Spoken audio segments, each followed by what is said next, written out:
My name is Bill McKeever, and I'm the founder and director of Mormonism Research Ministry. We've been around since 1979, mainly trying to help Christians better understand the Mormon faith and hopefully help them in ways that they can more effectively dialogue with their Mormon friends. Unfortunately, a lot of Mormons, I don't think, really understand all the things that went on that led to Joseph Smith's death. All they see is a lot of what they perceive as just unjust persecution, the fact that he was jailed several times. But I find in my experience that a lot of Mormons really don't understand what were all the reasons for all these things. Why was he in jail for this? All they ever understood is that, well, he must have, just because of his righteousness and unrighteous people trying to silence him, that this is why he was incarcerated, when there's really more to the story than that. One of the things that I find very interesting about Mormonism is its tie with American history. And of course, studying this subject, I've been able to go and visit a lot of the very special sites, even sacred sites of Mormonism, sites that the Mormons consider to be very special to them. Of all the places that I've been, the one that I find to be the most intriguing would have to be the Carthage Jail.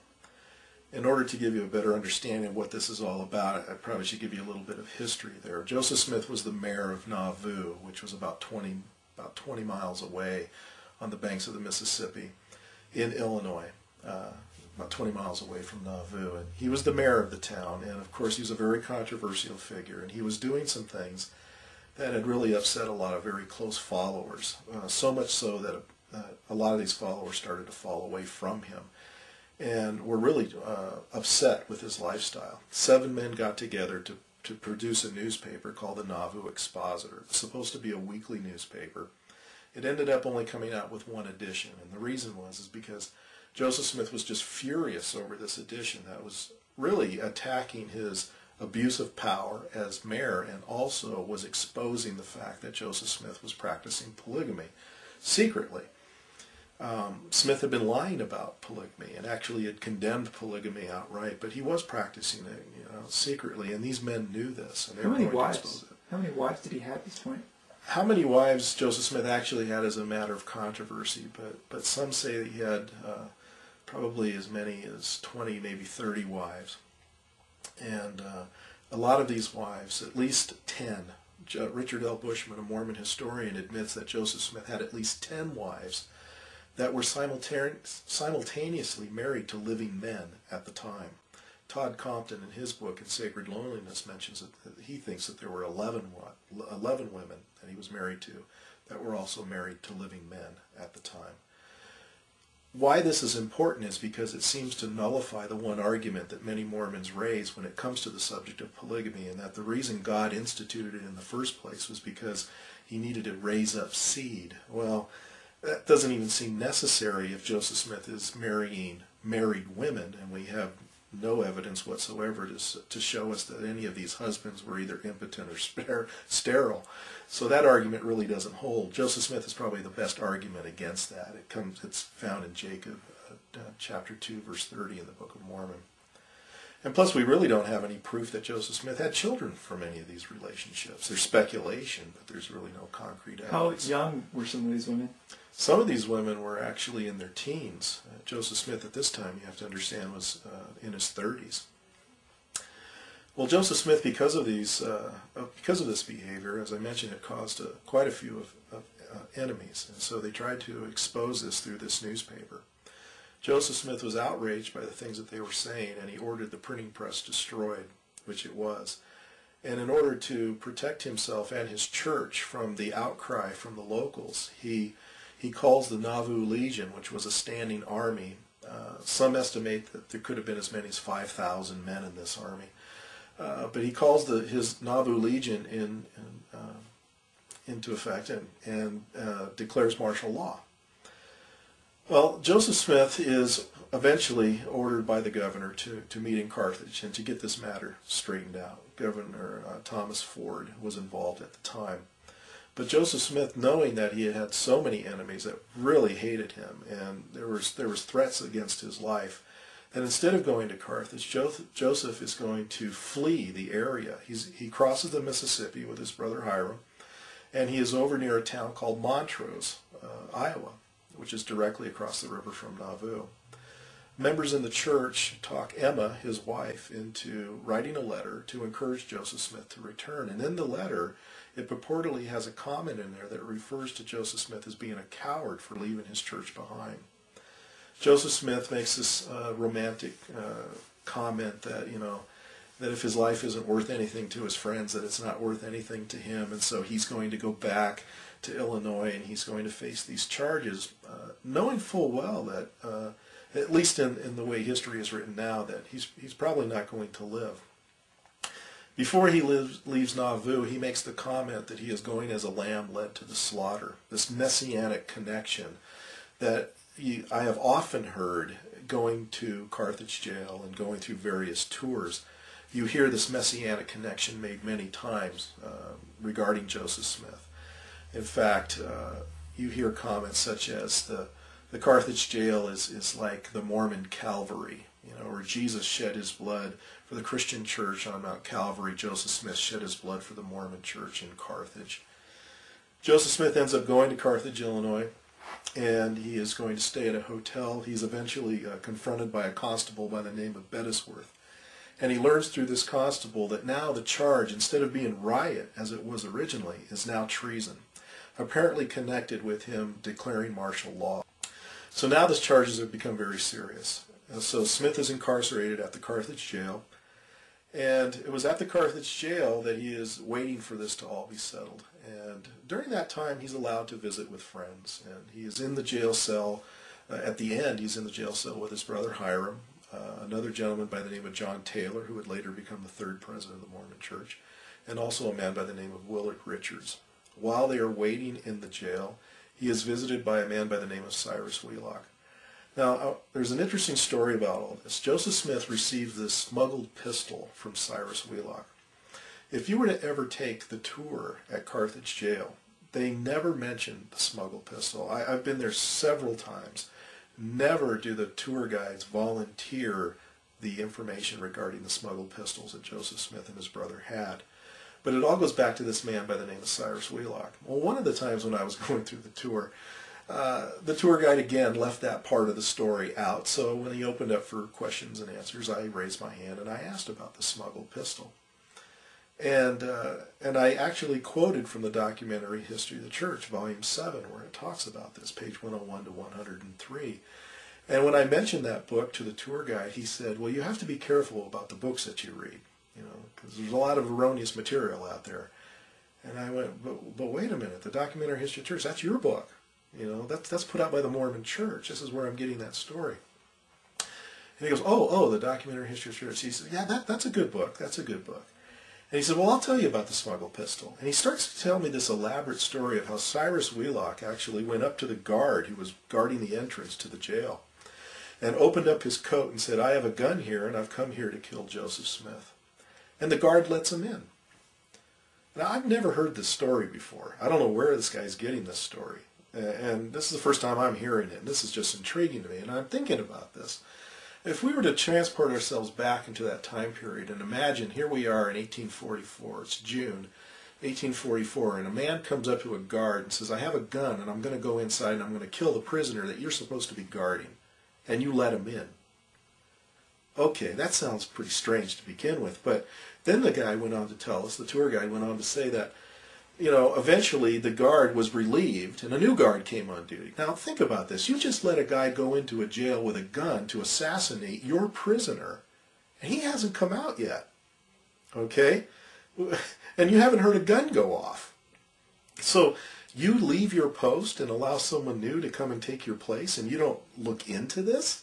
I mean, the story is just so far-fetched. But this man firmly believed that this is what happened. Basically, Cyrus Wheelock leaves the gun with Smith, and there's another derringer that's involved that is given to Hiram, Joseph Smith's brother. And as they were there in the jail, they were waiting, for this thing to all be settled. And there's another section in Joseph Smith's story where he talks about how they were, had a very heavy spirit. I mean, it was probably a very depressing time for them because they know the situation does not look very good for them. And so they order some wine to be brought to the jail. And Smith admits that this wine was not for sacrament purposes, but that it was to relieve their spirits, and so it was actually meant to, I guess, to be somewhat intoxicating, to make them feel better, which is kind of odd because Mormons aren't supposed to drink alcoholic beverages, but yet it seems perfectly okay for Joseph Smith to do that. Eventually, the jail is approached by a mob. How many are in the mob, we really don't know. Again, the numbers fluctuate. Some say as many as 200 people, were involved in this mob. And a group of men go up the stairs towards the upstairs room where Joseph Smith was being held, and they're rushing the door. Now, you have to understand the jail cell that Joseph Smith was in did not have bars on it. It had merely a door, and the door didn't even latch. It was warped, and the lock didn't really even work. So I remember the first time that I went to the Carthage jail was back in the 1980s, and we had a tour guide by the name of Elder Salt from Salt Lake City. I mean, it's hard to forget that name. And I remember Elder Salt telling us the story of how the only defense that Joseph Smith and the others that were in the jail cell with him had was by holding themselves against the door and fighting off their attackers with their walking sticks. And he repeats this, 3 times. The only defense they had was by holding themselves against the door and fighting off their attackers with their walking sticks. And after telling this very emotional story, and we were the only non-Mormons there, and the rest of the people in there were all a group from BYU. That was a busload of BYU students that had just been dropped off. And so while he tells this story and he bears his testimony to the truthfulness of it, and of course there's this resounding amen, and then he says, "Are there any questions?"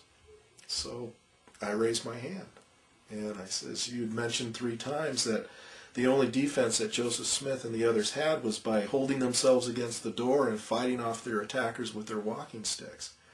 I said, "But I remember reading in Volume 7, page 101 to 103 of the Documentary History of the Church that Joseph Smith had a smuggled pistol, and that he used that pistol to shoot 3 people, 2 of whom died." And it was interesting because you could hear, it was like the proverbial tabernacle tour. You could hear a pin drop. It was dead silence. And I'll never forget, Elder Salt, the tour guide, put his arms behind his back. He rocked on his heels, looking at the floor, and he said, "Yes, there was a gun." And he proceeded to also mention the Derringer that Hiram had that I did not bring up. It made me wonder, this man gave this emphatic story that the only defense Joseph Smith had and the others in the jail was by holding themselves against the door, fighting off their attackers with their walking sticks. Yet all the time, this man knew he had a smuggled pistol. He didn't deny the fact that Joseph Smith fired the pistol, but he did say, "We don't know where the bullets went." To which I said, "Well, John Taylor seemed to know. He said that he shot 3 people, 2 of whom died. Obviously, we know at least 3 of the bullets went into somebody." Of course, he didn't really want to readily admit to that part of the story, but he did know that there was a gun. But at the same time, he kept insisting that the only defense was holding themselves against the door, which now we know, and he was admitting, was not the case. That I found very disconcerting. Every time I go and I visit the Carthage jail, like I say, I've never heard them bring up the gun. One time I asked one of our tour guides, "Wasn't there a smuggled pistol?" She said, "Well, it wasn't smuggled, it was brought in." What does that mean? Was it legal at that time to bring guns in to prisoners? I mean, come on, this is silly. What kind of an answer is that? But they will not tell you anything about this. The last time I went to Carthage, we had a sister missionary, and she also failed to mention the gun. I had a long discussion with her afterwards, and she knew all about it. She knew all about the gun. She probably had done more homework on the story than I've seen many tour guides at Carthage jail. But yet, she wasn't about to divulge that part of the story, mainly because it didn't make Joseph Smith look very heroic, I guess. The fact is, Smith did have a gun. According to John Taylor, he shot 3 people, 2 of whom died. John Taylor never changed his story. He stuck with that story, as far as I know, till the day he died. You'll still find it written in various accounts. The Comprehensive History of the Church, I think, also mentions this account, as well as the Documentary History of the Church. After Joseph Smith the way we get to that part of him using the gun is while they are holding themselves against the door, which they really did do. So the tour guide, Elder Salt, was correct. They were holding themselves against the door. There's no doubt about it. But while they're doing that, one of the people attacking the jail fires a shot through the door. The bullet penetrates Hiram's face about near the bridge of the nose. And Joseph Smith, or Hiram Smith, falls back. And according to the account, he makes some statement like, "I am a dead man." Now, first of all, he's just got a musket ball into his brain. I mean, is he really going to be thinking of words like, "I am a dead man"? Is this really what happened, or is this, again, just Mormon folklore? The way the story goes, Joseph Smith goes to the aid of his fallen brother and says something to the effect, "Oh, my dear brother Hiram." Did Joseph Smith really say that? It sounds a little cheesy to me. I mean, it's not something that I would probably think if it was my brother. But nonetheless, he sees his brother who's dying here, who's probably dead at the time. And so at that time, according to John Taylor's account, Joseph Smith grabs the pistol that's in his pants pocket, and he sticks his arm through the door and fires off these 3 rounds. And so this is where he shoots them. Joseph Smith afterwards realizes that this is pretty much a lost cause, so he's going to try to escape going out the window.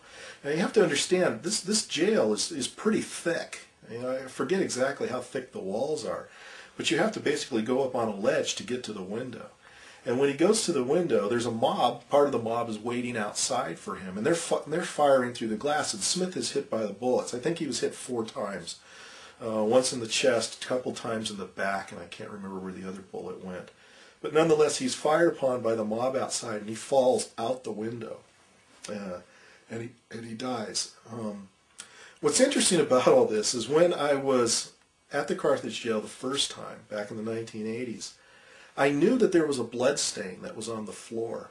And I knew also that there used to be a glass frame that covered the blood stain. I knew this for a fact because I'd actually seen pictures of it, and we have a picture of it on our website. I learned this through some friends of ours, of my wife and I, who had gone to the Carthage jail back in the 60s when this frame was still in place. And they were told at the time that it was covering the blood of Joseph Smith. Okay. Now, anybody who knows the history of this story would know that that could not have been the blood of Joseph Smith. The blood happened to be around 6 or 7 feet away from the door, about the length of a man. So when you think about it, that was probably the blood of Hiram. That was in the wood and wouldn't come out. The blood soaked into I think the floor was made of an oak, and so it stained the floor. When I went and asked about the blood stain, of course there was no frame on the ground to even know where it was, but Elder Salt knew about it, and he pointed it out to me. It happened to be in between 2 benches, so you would have walked right on top of it without even knowing it was there. And he pointed it out to me and told me that that was the sacred blood of Hiram. That would make more sense, that would be Hiram's blood, because if he was shot near the door and he fell back, that's probably about where his head would have been. Joseph Smith, it could not have been his blood because he was shot over by the window. There's no way that much blood would get over, so many feet away. It was impossible. It wouldn't have happened. But that was the story that I was given. Now you don't even know about the blood stain. They don't even talk about the blood stain. But I had an interesting talk with a sister missionary this last time, and she knew about the blood stain. She told me, and I haven't verified the story, but she told me that it was Spencer Kimball, President Spencer Kimball, who tried to make a concerted effort to get rid of the blood stain. But it's still there. You can still faintly see the outline of the blood stain in the ground, in the floor, but they just don't talk about it. But it's interesting that there's a lot of things about this story that failed to get into the tour. And I think one of the reasons is because it would show Joseph Smith as being a man just like the rest of us, reacting in a very normal way, a defensive way, hardly acting in the way that we would probably think of first century martyrs who willingly went to their deaths, not volunteering. You didn't volunteer to be a martyr in the early church, but when you were going to be martyred, you went realizing that you were going to die for the cause of Christ. And we don't see that with Joseph Smith. We see him instead going out in a gun battle We see him trying very hard to escape his assassins. And I guess technically, Mormons might try to say, well, yes, he still basically died for his cause because he wouldn't have been there had it not been for all the things that he stood for. Okay, perhaps. But I think when they use the word martyr so flippantly, I think they actually detract, at least in my mind, from the ancient Christians, for instance, who in my mind went willingly for their faith in Christ. I don't see that with Joseph Smith. I don't see him going willingly like the first century Christians. The romanticizing of Joseph Smith's death is really illustrated, I think, with this film, Joseph Smith, Prophet of the Restoration, that is currently being shown downtown in the Joseph Smith Memorial Building. It's supposed to be an accurate account of Joseph Smith's life during the Nauvoo period, and it also shows his death at Carthage. But what's interesting is after Hiram is shot, and he's laying there in Joseph Smith's arm in this very dramatic scene, instead of Joseph Smith grabbing the smuggled pistol that he had in his pocket, which is what history tells us he did, Joseph Smith turns towards the window. And as you see bullets flying through the glass of this window, you see the camera angle going towards the window, and it's supposed to be through the eyes of Joseph Smith, goes up towards the window, and as it crashes through the window, instead of falling to the ground, the camera angle goes up in the air as if in an ascension. And what's interesting is then it kind of fades to black, and then you see Joseph Smith, looking up into the sky with the words, "O Lord, my God." Now this is misleading. It's not that Joseph Smith didn't say that, because he most certainly did, but he certainly didn't say it the way the film portrays. I have a book here by Richard L. Bushman. It's a biography of Joseph Smith called Joseph Smith, Rough Stone Rolling. And what I find intriguing about this book is that Richard Bushman is a Mormon, a faithful Mormon. He admits he's a faithful Mormon at the very beginning of the book. And he describes what happened in the final moments of Joseph Smith's life. Let me read to you what it says on page 550. It says, Hiram was the first to fall. A ball through the door struck him on the left side of the nose, throwing him to the floor. 3 more balls entered his thigh, torso, and shin, killing him. John Taylor was hit in the thigh and fell against the windowsill, breaking his watch. Crawling toward the bed, he was struck again in the hip. Joseph pulled the trigger. See, he's admitting to the gun. Joseph pulled the trigger 6 times into the hail, dropped the pistol on the floor, and sprang to the window. With one leg over the sill, he raised his arms in the Masonic sign of distress. A ball from the doorway struck his hip, and a shot from the outside entered his chest. Another hit under the heart, and a 4th his collarbone. He fell outward, crying, "O Lord, my God." Hardly the calm method that it's portrayed in the film. Landing on his left side, he struggled to sit up against the curb of a well and died within seconds. Richards raised his head above the sill far enough to see that Joseph was dead, and then turned to help John Taylor. Taylor's watch had stopped at 16 minutes past 5.